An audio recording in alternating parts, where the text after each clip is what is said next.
What's going on, y'all? It's JD Piquel. Today on the Hard Count, Charlie Brewer has left Utah.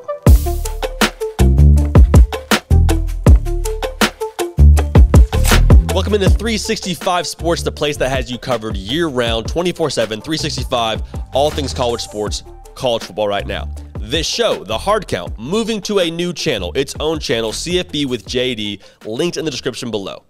I would love to have you along for that ride. Would love to have you at that party as it continues to roll on over there. So please take a second, subscribe. We're going to be going 5 days a week. So college football, even outside of college football season, will be coming to you consistently. Not a bad thing. Not a bad thing for us, not a bad thing for you. A bad thing for, I think, all of college football is the fact that Charlie Brewer, after being benched in last week's game against San Diego State, has left the program. Now, Charlie Brewer, obviously, with us being in Waco, he's a Baylor legend, okay? He was a Baylor legend, top two, not top three, top two in both passing yards and passing touchdowns. Second only to Robert Griffin III, the Heisman winner, who's now on your television screen at ESPN, which is not bad company to keep. So we just got to unpack this a little bit about Charlie Brewer because I think it deserves that time and attention. At Baylor, Charlie Brewer was one of the fiercest competitors, if not the fiercest competitor, to ever step foot in Waco. Took a team that was borderline embarrassing after all of the scandal, after all of the recruits left except for one, got a new head coach that he wasn't necessarily, he committed somewhere else, committed to SMU, decided to take the job and come to Baylor, and was eventually made the starter. Got thrown into the fire and was a part of one of the lowest points in Baylor football history, in recent memory at least. What did he do? All the guy did was work his tail off, get this team to be bowl eligible, win a bowl game, the next season come out, shock the entire country, play for a Big 12 title, play for a Sugar Bowl, and give his body every single Saturday afternoon. Now people say, well, maybe you're a little bit biased. You're in Waco, maybe you're a little bit biased. Of course I'm biased. 1,000% I'm biased.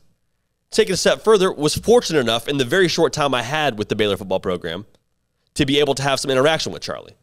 And I can tell you unequivocally, there is not a single person in that locker room that wouldn't have gone to war for Charlie Brewer. That's what this game is about. Did he have the best physical attributes? Did he have the strongest arm, the most accurate arm? Was he the best athlete? No. But guess what? He willed his team every single Saturday to be in it or to win it. And I think we could all learn a lot from that. And I don't want to get to moral victory here because at the end of the day, he was benched at a school like Utah and has left the program because of it. Or we can assume that's because of it. But just in terms of how he left Waco, that still, I think, sits sort of funny with me.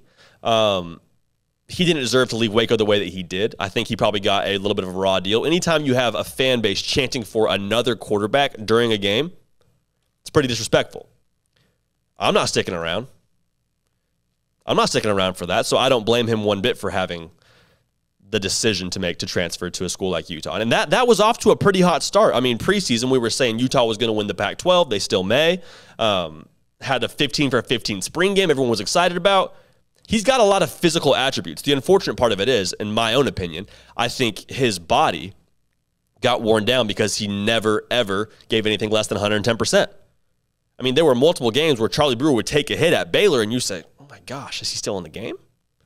He doesn't even look like he can see straight. He's still in the game. Okay, we're going for it on 4th and down. Okay, touchdown. Took a hit like he looked like he was about to just hobble to the sideline, and the next play he's in the end zone. And that's, I think, how Charlie Brewer's college football career should be remembered. Now, it may not be over. I don't want to close the door on it just yet. He left the team and still has a year of eligibility. So is it likely? Probably not. I'd be surprised if he came back and played somewhere else, if he popped up on another roster. But I would never put that against Charlie Brewer. I'd never count him out. To recap his time at Utah a little bit, played pretty well in a win against Weber State, had 233 yards, threw a touchdown. The game against BYU, I think, is the turning point for him at Utah. They lost 26-17. BYU is a good football team. We're going to talk about them a lot on this channel, especially on the channel that we're moving to as they're joining the Pac-12, joining the Big 12. His final stat line was 3 for 3, 3 interceptions, 3 touchdowns. it's hard to keep a quarterback around with that stat line. There's a lot of quarterbacks that do. There's a lot of quarterbacks that stick around with a lot worse of a stat line. But when you have guys like Cam Rising and Ja'Quinden Jackson, I believe it is, they've got a lot of talent in that quarterback room in itself. So I think Charlie Brewer, in some sense, is kind of a victim of the transfer portal. I say victim because that's just the word that fits here. But he also made the decision consciously to come to Utah, knowing there was a quarterback room that was going to be filled with talent. And he won that job out of camp. I think there's a narrative out there that Charlie Brewer is somehow not a talented quarterback. And I just want to talk about that right now. That is the furthest thing from the truth. To win a job where you have 2 other 4-stars sitting in that room next to you and to be the clear and away best choice, I think that Charlie Brewer just kind of ran out of time physically. That's my opinion. I would love to be wrong about that. Again, I would love to see him pop up somewhere else. But we need to remember Charlie Brewer for what he was, which is a phenomenal competitor, gave his all every single down he was out there, and brought Baylor back from the depths of college football to being in a New Year's Six Bowl. That's how he should remember. That's how he should be remembered. That's how I believe he will be remembered when it's all said and done. So for Charlie Brewer, wish him nothing but the best. We'll always have a fan, and yours truly. That's it for us here at The Hard Count. Move into CFB with JD. Please subscribe. Link is in the description.